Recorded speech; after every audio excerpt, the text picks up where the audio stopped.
What's up everybody and welcome to the channel. In today's video, we're checking out the G87 BMW M2. This is a 2025 model year finished off in Alpine White. MSRP is $75,000. Big shout out to Hendrick BMW Charlotte for providing this sports car for today's video. Check out their website, linked down below.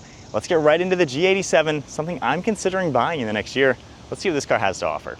Underneath the hood of the 2025 BMW M2, you're gonna find the S58 engine. This is a twin turbocharged inline 6-cylinder 3-liter engine, pumping out 473 horsepower with 406 pound-feet of torque. If you do opt for the 8-speed automatic, that will bump torque to 443. This specific spec has the 6-speed manual transmission. Of course, it is rear-wheel drive. Her weight is gonna come in around 3,800 pounds. It also runs on a 13.7 gallon fuel tank. You can expect 16 miles per gallon in the city, 23 out on the highway, a 0 to 60 time of 4 seconds, and top speed at 177 miles per hour. The overall length is 180.3 inches with a wheelbase at 108.1. Width is 81.4 and height is 55.2 inches. Now moving on to the styling with the G87 BMW M2. I really like how squared off and bulky this car looks. It kind of has like a mini wide body design. We have a nice dark housing for the LED headlights with your daytime running lights. And then the whole bumper is really seamlessly designed with just smooth body molding. You're gonna get these horizontal slats within the upper grille, sharp lines surrounding that BMW logo, M2 badge with a blacked out look. And then down below, we have a lot of gloss black trim. Huge opening to provide cooling to the radiators. You're gonna see parking sensors up in front, more sensors on the side, and more openings to provide cooling to the side radiators. I like how chunky this car looks. Honestly, it looks super cool in my opinion. You have some smooth body lines throughout the hood, fading onto the windshield. Just a really unique style. It's super sporty. At the side, you're gonna see the gloss black wheels, multi-spoke look, also featuring a 15-inch front rotor. They are drilled and you have this massive 6-piston brake calipers finished in red. Got that 19-inch wheels, parking sensor on the side, smooth lines throughout this front fender, and then you can see how this side skirt protrudes outward along with the fenders, giving it that wide body appearance. We have body colored on the mirror caps with an integrated turn signal. I like the little winglets on the inside, flush mounted door handles, and then all black trim throughout the side windows. Up above, this one is spec'd with a carbon fiber roof. That's a really nice look, along with a small shark fin antenna. And then for the side profile, this has a really cool look. Once again, it's short and stubby, great proportion, really nice side profile. Just the wide body appearance really comes together super nicely. We have a cool set of LED taillights with the dark housing and a little bit of red trim, reflectors down below, and then throughout the rear bumper, you have these really large, sharp lines. Got your M2 badge as well, a small lip spoiler up above, and then the BMW badge right in the center. Down below, we're gonna get a massive gloss black diffuser with a quad-tipped exhaust system. And then once again, you just have these sharp lines all surrounding it, giving it a super sporty look.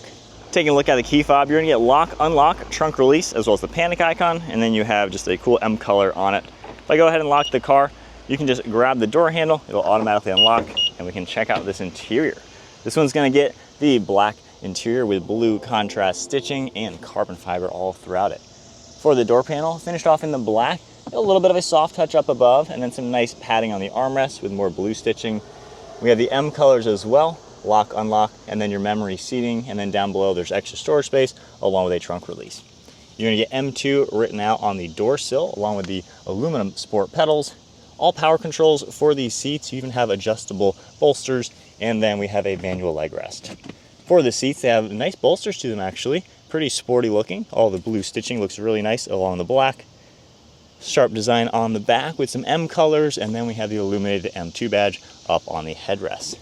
Really nice design overall, and then we have a sporty 3-spoke look for the steering wheel, finished off in carbon fiber and M colors for all the stitching. And then now inside the 2025 BMW M2, keep my foot on the clutch, we can go ahead and fire it up.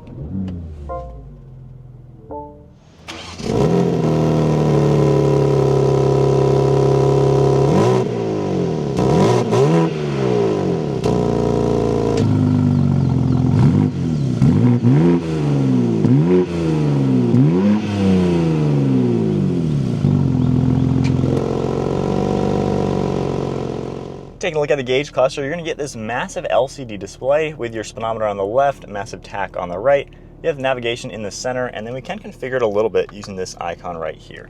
So you can scroll through content that you want to see in the center. We have all the different drive modes, the engine performance, tires, all sorts of different vitals as well that are going to pop up.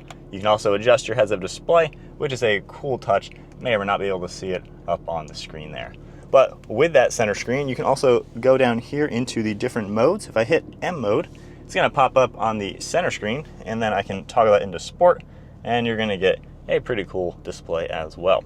For the steering wheel, we have the nice red stripe, the smooth black leather, all that gorgeous carbon fiber.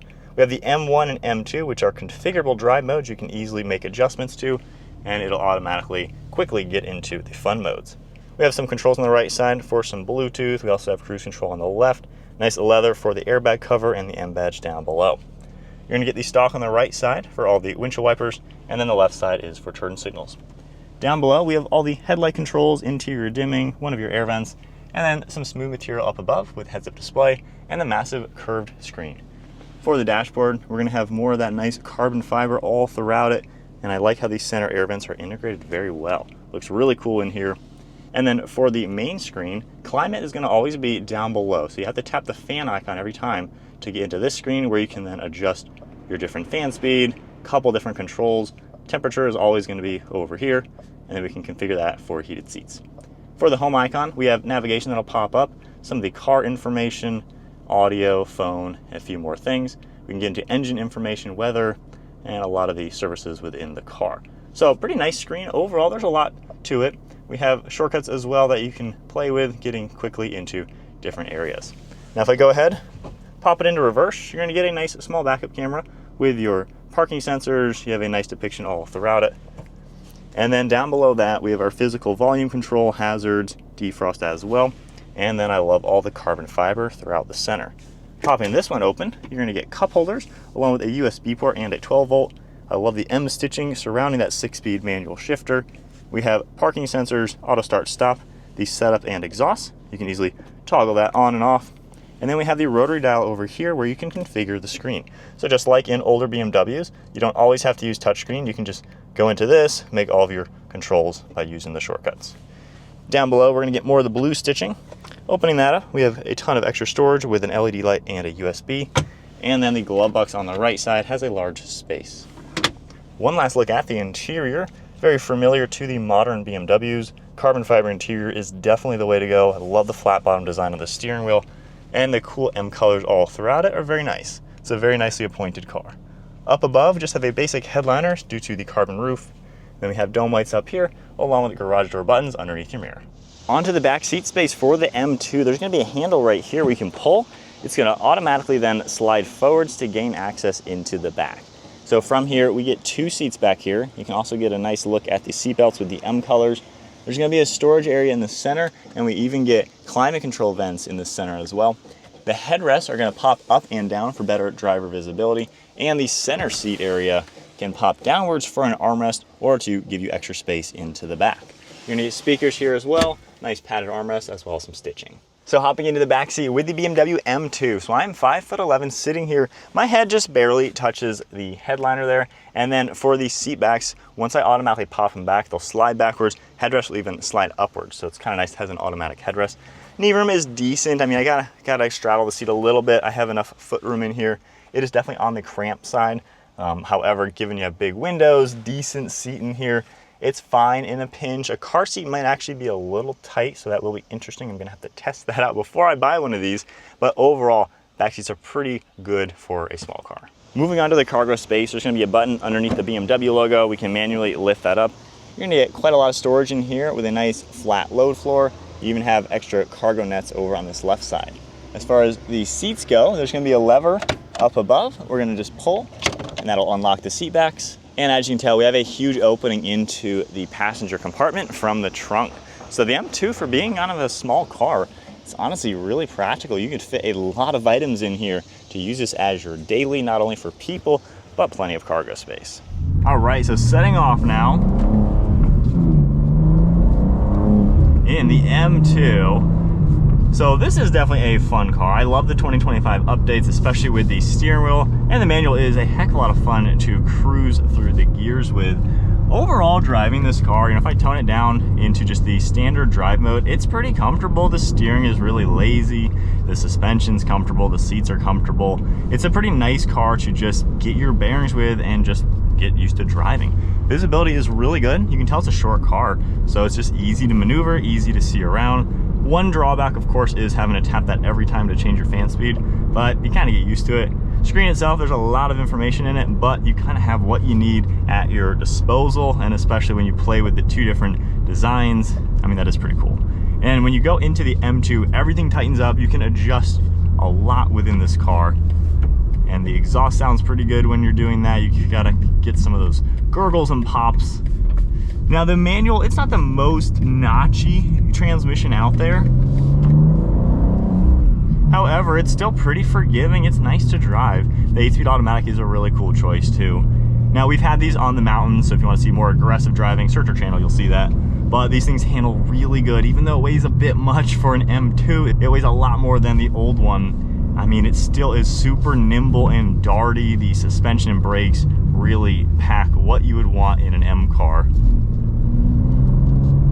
Honestly, this is one of the most fun cars, I'd say, out there. For 75 grand, this one's pretty nicely equipped with some expensive goodies. But honestly, it is a blast to just drive around town and use. It could be a fantastic daily driver, but also a really good overall sports car. So I think you can kind of do everything with an M2, regardless if you're only doing the performance stuff or if you're doing the day-to-day driving. It's not crazy backbreaking. We get some comments about, is this too aggressive around town? I'm still in the M2 mode right now on these bumps, and it's just not a big deal. So this is a car you can absolutely daily drive. One interesting ergonomics, I'm 5'11", I have to kind of sit pretty close to the steering wheel so I can do the clutch all the way. I'm extending my leg all the way to do the clutch. However, when I'm just driving normal, my knees are actually a little bent. So it kind of feels a little short down here for the, for my height, I guess, which is a little interesting. I've been in a couple of the manuals. It's been a while though. But if you have really long legs, this might be a little bit of a tight car to get used to. That is just the one ergonomic thing I am finding with the M2. But overall, I guess once you get used to the seating position like that with these seats, I mean, it's fun to drive. You can do anything with it.